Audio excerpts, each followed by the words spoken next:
Voice is not clear, sir.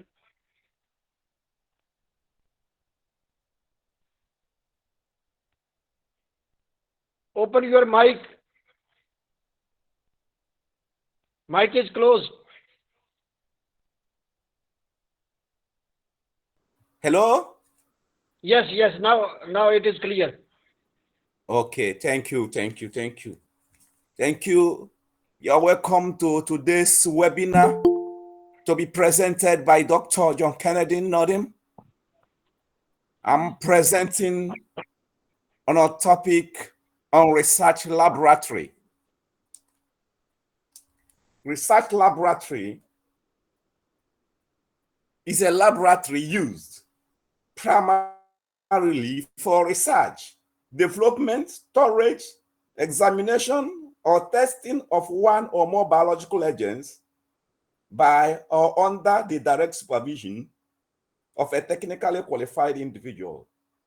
Indeed, research lab is a facility for scientific research.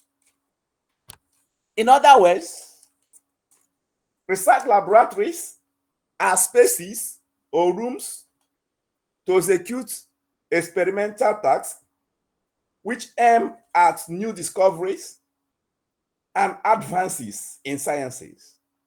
There are many research laboratory types depending on both the objectives and needs of the research. Each lab is supplied according to the sort of research to be carried out, including equipment and environmental control. Indeed, we can classify research labs based on the objectives and characteristics of the lab, and they can be classified into five. First, quality control laboratories, biosafety laboratories, clinical laboratories, and production laboratories, as well as research and university labs. Indeed, quality control labs are used mostly to run tests in which both components and objects of the study are crucial to the analysis. It is often associated with chemical practices and biological sciences. Biosafety labs. In the case of biosafety labs, the scientists often deal with pathogens that could represent a serious risk to the public health outside of the laboratory environment, like viruses or bacteria. These labs, that is the biosafety labs, are classified into 4 levels of biosecurity, where level 1 represents the lowest and it is designed for organisms of little danger. On the other hand, level 4 is where scientists study the effect of biological agents that are very harmful to individuals' life and with high spreading skills. For example, Ebola virus. Secondly, clinical laboratories, they are those dedicated to the analysis of various samples, such as blood and urine. It can also be known as medical laboratory. They are essential to assist in diagnosis, treatment, and prevention of certain diseases. The third laboratory, which is production laboratories, they are fundamental to assure the perfect transition from research to industrial production.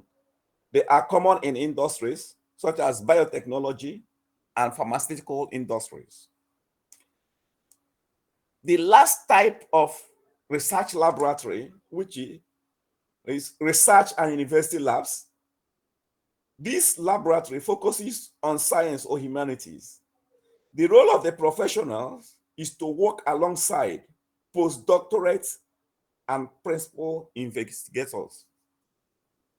research laboratories are faced with a lot of challenges.